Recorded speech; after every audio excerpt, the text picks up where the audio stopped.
ভাঙড় কলেজে অধ্যাপিকাকে হেনস্থার পর এবার সিপিএমের পার্টি অফিসে হামলার অভিযোগে জড়িয়ে গেল তৃণমূলের প্রাক্তন বিধায়ক আরাবুল ইসলামের নাম। মঙ্গলবার ভাঙড়ের বিজয়গঞ্জে সিপিএমের পার্টি অফিসের বৈঠকে হাজির ছিলেন বিধায়ক আব্দুর রেজ্জাক মোল্লা, বাদল জমাদার, জেলা সম্পাদক মণ্ডলীর সদস্য তুষার ঘোষ সহ কয়েকজন সিপিএম নেতা। বৈঠক চলাকালীন প্রায় ৬০ জন সশস্ত্র দুষ্কৃতী পার্টি অফিসে হামলা চালায় বলে অভিযোগ। প্রত্যক্ষদর্শীরা জানিয়েছেন, পার্টি অফিসে ব্যাপক ভাঙচুরের পাশাপাশি বোমাবাজি ও শূন্যে গুলিও চালায় হামলাকারীরা। অভিযোগ, বাধা দিতে গেলে রেজ্জাক মোল্লার সঙ্গে দুষ্কৃতীদের ধাক্কাধাক্কি হয়, বানচাল হয়ে যায় বৈঠক। সিপিএমের অভিযোগ, হামলাকারীরা প্রাক্তন তৃণমূল বিধায়ক আরাবুল ইসলামের ঘনিষ্ঠ। তারা লাঠি সোটা নিয়ে দেখলুম তো রে রে করে ওই সামনে একটা ফাঁকা জায়গা আছে, সেখানে ভরে গেল। তারপর লাঠি দিয়ে জানালা বিল্লা বিভিন্ন জায়গায় সব মারছে, ধম ধম শব্দ হয়েছে। তারপর দম দম করে দুটো বোম পড়লো।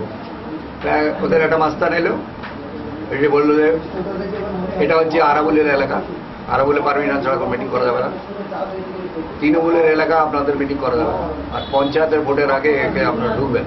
আপনার গায়ে হাত দিয়েছে? হ্যাঁ, কিলঘুষি পেরেছে, ঘাট ধাক্কা দিয়েছে। ঘটনার সমালোচনায় সরব বিরোধী দলনেতা সূর্যকান্ত মিশ্র। তবে ঘটনায় আরাবুলের জড়িত থাকার সম্ভাবনা খারিজ করে দিয়েছেন পঞ্চায়েত মন্ত্রী সুব্রত মুখোপাধ্যায়।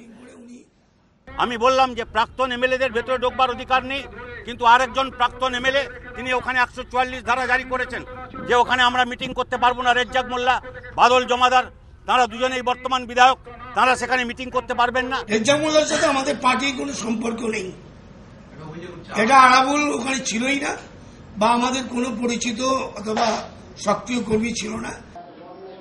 এদিনের ঘটনার প্রতিবাদে 12ই জুলাই ভাঙড়ে এক প্রতিবাদ সভার ডাক দিয়েছে জেলা সিপিএম। বিতনু চট্টোপাধ্যায়, সুমন ঘড়াই ও রঞ্জিত হালদার, এবিপি আনন্দ।